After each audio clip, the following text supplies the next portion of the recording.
ഉരുളക്കിഴങ്ങ് ഫ്രൈ ചെയ്തെടുക്കാം. ഇതുപോലെ കനം കുറച്ച് അരിഞ്ഞെടുത്തിട്ടുണ്ട്.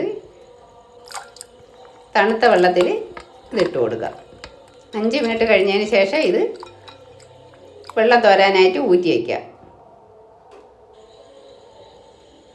ഇനി ഒരു തുണിയിൽ ടിഷ്യൂ പേപ്പറെല്ലാം ഇട്ട് അതിൻ്റെ വെള്ളം മൊത്തം തുടച്ചെടുക്കണം. വെള്ളമൊക്കെ പോയി കഴിഞ്ഞാൽ എയർ ഫ്രയറിൽ ഇട്ട് കൊടുക്കാം.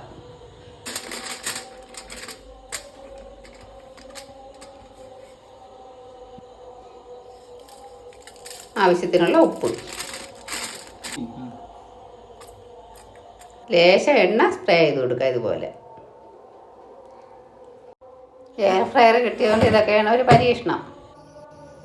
185 ഡിഗ്രിയിൽ ആദ്യം 15 വെച്ച് പോരാ, വീണ്ടും ഒരു 7 മിനിറ്റ് കൂടെ കഴിഞ്ഞപ്പോഴേക്കും ഇതുപോലെ ഫ്രൈ ആയി കിട്ടിയിട്ടുണ്ട്.